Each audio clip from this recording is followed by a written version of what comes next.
নমস্কার বন্ধুরা, আজ আমার গল্প ভূতের স্পর্শ। চন্দনা ঘোষ। গ্রামের ভিতরে আমাদের বাড়ি।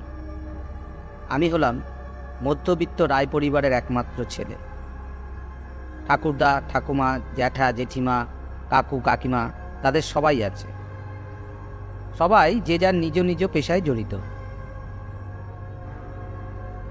আমার বাবা একজন গ্রামের ভিতর নামকরা ডাক্তার, মা স্কুল শিক্ষিকা।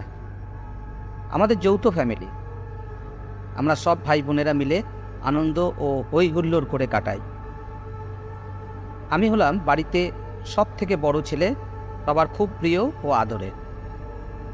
দ্বিতীয়ত, আমার নিজের কোনো ভাই বোন নেই। আমার মায়ের ইচ্ছা আমি মায়ের মতো একজন স্কুল মাস্টার হব। পড়াশোনার পাঠ শেষ হয়েছে, চাকরির সন্ধান চলছে। কাজ নেই, ঘুরে বেরিয়ে দিন কাটে। মাঝে মধ্যে বাবার ঔষধপত্র নিয়ে নাড়াচাড়া করতে হয়। একদিন পাড়ায় বন্ধুদের সঙ্গে আড্ডা দিচ্ছিলাম। হঠাৎ মায়ের ফোন, যত তাড়াতাড়ি পারো বাড়িতে এসো, একটা ভালো খবর আছে। বাড়িতে এলাম, দেখলাম ঠাকুরদাদা ও ঠাকুরমার মন খুব খারাপ। তারা চায় না আমাকে বাড়ি ছেড়ে অন্য কোথাও গিয়ে থাকতে হয়। ছোট্ট থেকে তো আমাকে খুব ভালোবাসে। মা তো একটু স্বাধীনচেতা মানুষ। আনন্দের সঙ্গে বলল, এবার আমার মতো তোমাকেও শিক্ষকের দায়িত্ব পালন করতে হবে। সহজে কথাটা বুঝলাম না। একটু মেজাজ করে বললাম, যা বলবে পরিষ্কার করে বলো। মা বলল, একটু আগে এই লেটারটা দিয়ে গেল, তুমি এবার পড়ে বুঝে নাও। চিঠিতে দেখলাম আমি যে আবেদন করেছিলাম চাকরির জন্য, সেটা সফল হয়েছে। কলকাতার একটা স্কুলে মাস্টারের পদ নিয়োগ করা হয়েছে। এতদিন পর একটা ব্যবস্থা হয়েছে। এবার তো আর থাকা চলে না, গ্রাম ছেড়ে শহরে চলে যেতে হবে মাস্টারমশাইয়ের কর্তব্য পালন করতে। বাবা গিয়ে একটা ঘর ভাড়া করে এসেছে। অনেক কষ্ট করে ঠাকুরদা ঠাকুমার কাছ থেকে অনুমতি নিলাম। ভাই বোন, বাড়ির সবার মন খুব খারাপ ছিল। এই প্রথম বাড়ি ছেড়ে চলে যাচ্ছি। আমার তো খুব মন খারাপ ছিল। বাড়ি ছেড়ে কোথাও থাকতে আমার একটুও ভালো লাগতো না। জিনিসপত্র গোছানো হয়ে গেছে, কাল সকালের ট্রেনে কলকাতা যেতে হবে। বন্ধুদের সবাইকে জানিয়ে দিলাম, তোরা সবাই ভালো থাকিস, আবার কবে দেখা হবে জানি না। আমার ঠাকুরদা একটু টুকটাক জানতো। রাত্রেবেলায় ঘুমোতে যাব, ঠিক তখন তিনি আমাকে তার ঘরে ডাকলেন। গিয়ে বসলাম। আমার হাতটা ধরে বললেন, ছোটবেলা থেকে তুমি কখনো ঘরের বাইরে যাওনি। কাল সকাল হলেই তোমাকে ঘর ছেড়ে শহরে যেতে হবে। এই মাদুলিটা তোমার কাছে রাখবে। তুমি তো আবার এসব বিশ্বাস করতে চাও না। আমি হেসে বললাম, কি যে বলো না ঠাকুরদা, আমি কি এখন আর ছোট্ট আছি? আর তাছাড়া এসব এখন আর কেউ বিশ্বাস করে না। তাছাড়া শহরে যাচ্ছি, শুনেছি শহরেও ভূত দেখাই যায় না। শহরের মানুষ ভূতকে তো বিশ্বাসই করে না। ঠিক আছে, তুমি যখন বলছো, এটা আমি আমার সঙ্গে নিয়েই যাচ্ছি। ঠাকুরমা আমার মাথায় হাত বুলিয়ে কপালে চুম্বন করে বললেন, এই প্রথম বাইরে যাচ্ছিস, ভালো থাকিস। সেই মতো ঠাকুমার আশীর্বাদ ও ঠাকুরদাদার মাদুলি নিয়ে যত্ন সহকারে গুছিয়ে রাখলাম। পরদিন সকালবেলা বেরিয়ে পড়লাম। বাবা মা বললেন, ফোন করবে, ছুটি পেলে বাড়িতে এসে ঘুরে যেও। এবারে সবাই এসে আমাকে স্টেশনে পৌঁছে দিলেন। ট্রেন আসতেই উঠে পড়লাম। ট্রেন থেকে যখন নামলাম তখন প্রায় সন্ধ্যা হয়। একটু সুবিধা হলো, বাবা বাড়িটা ঠিক করে রেখেছিল। গাড়ি থেকে নামতেই একজন এসে মালপত্রগুলো নিয়ে গেল। ঘর দেখিয়ে বললেন, আজ থেকে আপনি এই ঘরেই থাকবেন। ঘরের মালিক এসে বললেন, অনেক কষ্ট করে এসেছো, আজ আর কিছু করতে হবে না, কাল থেকে সব ব্যবস্থা হয়ে যাবে। আমিও ক্লান্ত, কোনো একটা শোয়ার জায়গা পেলেই ঘুমিয়ে পড়ব। একজন এসে খাবার দিয়ে গেলেন। খাবারটা কোনো রকমে খেয়ে ঘুমিয়ে পড়লাম। রাতের খবর আমি কিছু জানি না। সকালবেলা উঠে ঘরটা গুছিয়ে বসেছি। মালিক এসে বললেন, কি মাস্টারমশাই, রাত কেমন কাটলো? আমি বললাম, ভালোই তো কাটলো, পরের রাতটা কেমন যায়? তিনি বললেন, প্রথম রাত যখন ভালো কেটেছে, পরের রাতগুলো ভালোই কাটবে। হ্যাঁ, তোমাকে যেটা বলতে আসা আমার, আমরা মাত্র 2 জন, আমি আর আমার ছেলে। আমরা এখানে থাকি না, ঘর ভাড়া দেই, মাঝে মধ্যে আসি। কালকেই আমরা চলে যাব। তোমার কোনো অসুবিধা হলে ফোনে জানিও। আর তাছাড়া উপরের ঘরে মিসেস কৃষ্ণা দেবী ও তার মেয়ে থাকেন, তোমার সঙ্গে আলাপ হতে সময় লাগবে না বলে তিনি চলে গেলেন। কিছুদিন এমনি করে বেশ ভালোই কেটে গেল। বাড়িতে সবাই কেমন আছে কি জানি। এখানে আবার ঠিকঠাক টাওয়ার পায় না, প্রবলেমের জন্য ঘরের বাইরে যেতে হয়। এখন তো কোনো কাজ নেই, যাই ঘুরে আসি। বাইরে থেকে ঘুরে এসে ঘরে বসেছি। হঠাৎ দেখি মেঝের উপর একটা ছবি, একজন মহিলার ছবি। দেখতে খুব সুন্দরী দেখে মনে হলো, 40 থেকে 45 বছর বয়স। কিন্তু এই ছবিটা ঘরের মধ্যে আসলো কি করে? হয়তো ঘরের কোথায় ছিল, বাতাসে উড়ে পড়েছে। টেবিলের উপর ছবিটা রেখে দিলাম। তারপর বাড়িতে ফোন করে সবার খবর নিলাম। ফাঁকা ফাঁকা লাগছে চারিদিকে, অন্ধকার নিঝুম হয়ে আছে বাড়িটাও, যেন ফাঁকা ফাঁকা লাগছে। লোকজনে যাওয়া আসা খুব কম হয়। বাগান আর বড় বড় গাছপালা সমস্ত বাড়িটাকে ঢেকে রেখেছে। নানান চিন্তা করতে করতে শুয়ে পড়লাম। কিছুক্ষণ পর ঘুম ভেঙে গেল। শুনতে পেলাম কে যেন কাঁদছে। উঠে বসলাম, বুঝতে চেষ্টা করলাম শব্দটা কোন দিক দিয়ে আসছে। শব্দ যেন ক্রমাগত বেড়েই চলেছে। ভাবলাম, উপরের ঘরের মাসিমার কি কিছু হলো? কিন্তু তারা তো থাকে উপরের ঘরে, শব্দ তো আমার ঘরের চারিদিকে হচ্ছে। একবার ডাকবো? না, থাক, কিছুক্ষণ দেখি।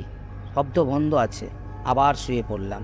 আবার শব্দ, বাসনগুলো সব ঝমঝম করে, খাট বিছানা সব নড়ছে। আমার যেন কেমন ভয় ভয় করতে লাগলো। ঠাকুরদার দেওয়া সেই মাদুরিটার কথা মনে পড়ে গেল। সর্বদাই শোয়ার আগে বালিশের নিচে রাখতাম। মাদুরিটাকে নিয়ে পা থেকে মাথা পর্যন্ত ঢেকে শুয়ে পড়লাম। তারপর সারা রাত কি হয়েছে কিছু জানি না। সকালবেলা ঘুম থেকে উঠে দেখি যেখানে জিনিসপত্র সেখানেই আছে। মনে হয় কাল রাতে স্বপ্ন দেখেছিলাম। একা একা থেকে ভয়টা বেশি হয়েছে। প্রতিদিনের মতো স্নান সেরে স্কুলে যাব। দেখি মাসিমা ও তার মেয়ে আমার ঘরে আসলো। বললেন, আমরা কিছুদিনের জন্য বেড়াতে যাচ্ছি, তুমি আছো, দেখবে। ভাবছিলাম সব কিছু বলবো, রাতের যে ঘটনাটা যদি না বিশ্বাস করে। আমার হয়তো ভুল ভ্রান্তি হয়েছে। ওরা চলে যাবার পর আমিও স্কুলে চলে গেলাম। ফেরার পথে রাস্তার মাঝখানে ঝড় বৃষ্টি শুরু হয়েছে। আসতে একটু দেরি হয়ে গেল। ঘরে এসে জামা প্যান্ট ছেড়ে রান্না করতে বসব। দেখি ভাত রান্না করার হাঁড়িটা টেবিলের ওপরে। কি আশ্চর্য, হাঁড়িটা নিচের থেকে টেবিলের উপর গেল কি করে? হয়তো মনের ভুলে রেখেছিলাম। হাঁড়িটা নামিয়ে নিয়ে দেখলাম টেবিলের উপর কিছুদিন আগে যে একটা ছবি রেখেছিলাম, ছবিটা কোথায় গেল? সারা ঘর তন্ন তন্ন করে খুঁজলাম, কোথাও পেলাম না। দরজা তো রোজই আমি লাগিয়ে দিয়ে যাই, পরে তো কেউ ঢুকতে পারে না। তবে কি, সন্দেহ হতে আর বাকি রইল না। নিশ্চয়ই ভুতুরে কাণ্ড। এবার বুঝলাম এতগুলো ঘর কেন খালি পড়ে আছে। এক কথায় এটাকে পুরো বাড়ি বলতে হয়। আমার হয়তো আর বেশি দিন থাকা হবে না। কালকেই মালিকের কাছে ফোন করতে হবে। বেশ কিছুদিন ধরেই ঘটনা ঘটে চলেছে, একের পর এক। রাত্রেও ঘুম আসছে না, আজে বাজে কী সব স্বপ্ন দেখছি। ভয়ে ভয়ে শরীরটা দুর্বল হয়ে আসছে। গায়ে জ্বর ভাব। এত বড় বাড়িতে একা একা থাকাও যায় না। এসব চিন্তা ভাবনা করছি, এমন সময় ফোন আসলো। ফোনের ওপার থেকে মায়ের গলা। আমি তো ফোন রিসিভ করিনি। মা কথা বলছে। কেমন করে আবার ফোনটা আমার দিকে এগিয়ে আসছে। আমার যেন সব কেমন গোলমাল হয়ে যাচ্ছে। আমি ভয়ে চোখ বন্ধ করে রাখলাম। ঠাকুরদাদার কথা ভীষণ মনে পড়ছিল। যে জিনিসটা বিশ্বাস করতাম না, মজা করে হেসে উড়িয়ে দিতাম, সেই সব আমার সঙ্গে হচ্ছে। তারপর কে যেন দরজায় ঠক ঠক করে শব্দ করল। ভাবছিলাম চোখটা খুলব না, থাক, যদি ভয়ঙ্কর কোনো দৃশ্য হয়। সাহস করে খুলেই ফেললাম। তাকিয়ে দেখি ছবিতে দেখা সেই মহিলা পরস্পর লম্বা হয়ে যাচ্ছে, আমার দিকে যেন এগিয়ে আসছে। দুটো চোখ দিয়ে আগুনের রোশনি বের হচ্ছে। আবার কি বড় বড় দাঁত, নখ, কি ভয়ঙ্কর চেহারা। আমাকে যেন গিলতে চাইছে। আমার সমস্ত শরীরটা ঠান্ডা হয়ে আসছে, গলা শুকিয়ে যাচ্ছে। মনে হয় আজকে রাত শেষ রাত। ভয়ে ভয়ে জিজ্ঞেস করলাম, কে তুমি? আমাকে কেন মারতে চাইছো? আমি তোমার কি ক্ষতি করেছি? আমার কথা শুনে কি বিশ্রী ভয়ঙ্কর হাসি আসলো। আমি ভয়ে জ্ঞান হারিয়ে ফেললাম।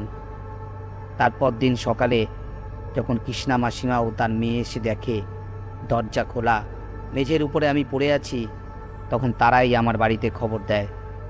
তখন আমি একরকম প্রায় মৃত। আমার মধ্যে সেই ভূতের আত্মা প্রবেশ করেছে।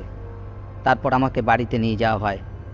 ঠাকুরদাদা বুঝতে পারেন যে আমার মধ্যে অশরীর আত্মা ঢুকেছে। তখন তিনি তন্ত্র মন্ত্র করে সারানোর চেষ্টা করেন। সেই আত্মাটার সঙ্গে যখন আমার ঠাকুরদাদা কথা বলেন, তাকে যখন জিজ্ঞাসা করা হয় যে সে কেন আমাকে শেষ করতে চায়, সে তখন অনিচ্ছাকৃতভাবে সব বলে। আমি যে ঘরে থাকতাম সেই ঘর মালিকের স্ত্রী 1 বছর আগে ব্রেন টিউমারে মারা যায়। আমার মতো তার একটা ছেলে আছে। আমার মধ্যে নাকি সেই ছেলেকে দেখতে পায়। তাই আমাকে কাছে পাওয়ার চেষ্টা করে। সেদিন অমাবস্যা রাত ছিল। মাদুরিটা যখন বালিশের তলায় ছিল আর আমি যখন নিচে বসেছিলাম, তখন আমাকে স্পর্শ করার সুযোগ পায়। আমি জ্ঞান হারিয়ে ফেলি। আমার মা যখন তার কাছে প্রাণ ভিক্ষা চায়, সে তখন বলে তার সন্তানকে যদি তার কাছে ফিরিয়ে না দেয় তাহলে সে ছাড়বে না। তাকে যখন বলা হয় এটা তোমার সন্তান নয়, তুমি চলে যাও, সে কিছুতেই যেতে চায় না।